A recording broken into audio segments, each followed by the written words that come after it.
সুন্দর প্রাকৃতিক নিয়মে বাতাসে দোল খাচ্ছে, ফুলটা দেখতে অসাধারণ না? আসসালামু আলাইকুম, কেমন আছেন? সবার জন্য ছোট্ট আর একটি ভিডিও নিয়ে আসছি। আশা করি ভালো লাগবে। ভালো লাগলে অনুরোধ থাকবে একটা লাইক কমেন্ট শেয়ার দিয়ে পাশে থাকবেন।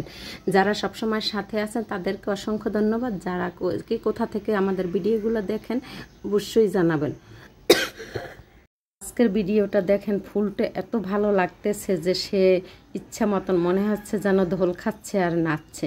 যাই হোক, ফুল দেখতে দেখতে আমরা আজকে আমাদের গ্রামের বাড়িতে ঈদ শেয়ার করব। গ্রামে নববর্ষ, চৈত্র সংক্রান্ত মেলা বসে, তারপর ঈদের পরবর্তী মেলা বসে না অবশ্য, সেইগুলা পুরো ভিডিও জুড়ে কি কি থাকছে মিস করবেন না, মোটেও টানবেন না, স্কিপ করবেন না। তো চলুন, এই যে দেখেন আমার কলিজার টুকরা ভাইয়ের মেয়েরা হয়তো কলিজার টুকরা হয়ে সবসময় থাকবে, কিন্তু তাদের বাবা মায়ের আচরণে হয়তো তারা কাছ থেকে দূরে সরে গেলেও অন্তরের স্থলে সবসময় থাকবে।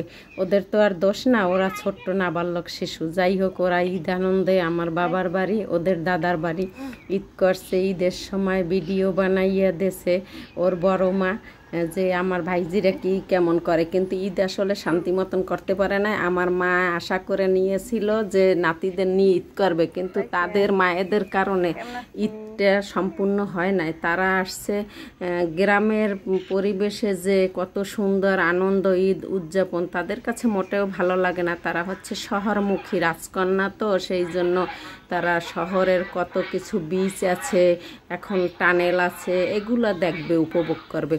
তো ওদের তো আর দোষ না, ওরা হয়তো দেখবে, কিন্তু আসলে ওরা টানেল আর বিচের আনন্দই কিছু না। ওদের আনন্দ মূলত এইগুলাই, এই যে রাইটার এইগুলো নিয়ে চলাতে। এগুলো শহরে না, এখন গ্রামেও অ্যাভেলেবেল। হয়তো অনেক কথা বললাম, কেউ কিছু মনে করবেন না। ভিতরে অনেক না বলা কথাও কিছু কিছু মানুষে যে আসলে বলে, না পারতে বলে। তো আজকে না হয় কোনো একদিন শোনাবো, পেজের সাথে থাকবেন। বেশি ভালোবাসলে বেশি মাথায় চড়ে। যাই হোক, এই যে মেলা বসছে গ্রামের চৈত্র সংক্রান্ত, আমাদের দেশে যখন চৈত্রের শেষ দিন নীল বলে, তখন এই সময় মেলা বসে গ্রামে। আমরা ছোটোবেলায় নীল বলতাম, এখন তো মেলা বলে অনেক করে। আবার যেদিন পহেলা বৈশাখের দিন আমরা থৌল বলতাম। যারা বরিশালের অঞ্চলের আমাদের এলাকার মানুষ আছে তারাই জানবে নীল আর থৌল।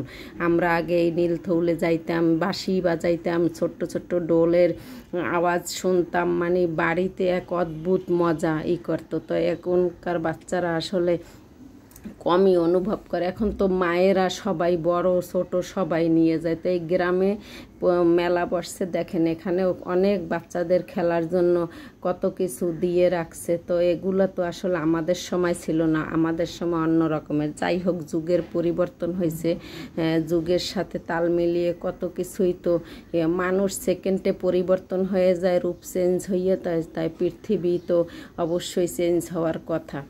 তো এই যে মানে মেলা, তো এটাও আমার ভাইয়ের বউ পাঠাইছে ভিডিওটা, মানে গ্রামের আমাদের বাড়ির আশেপাশে কী রকমের হয় এগুলো তো আসলে মিস করি, যেহেতু আমরা এখন চট্টগ্রামে থাকি, সেই সুবাদে গ্রামের মেলা। কিন্তু আসলে এইগুলা যে কত ভালো লাগে, এখানে দেখতে পাচ্ছি সব মেয়েরা মহিলারা যায়, আগে যাইতো না। তো সবাই ভালো থাকবেন, আবারও নতুন ভিডিও নিয়ে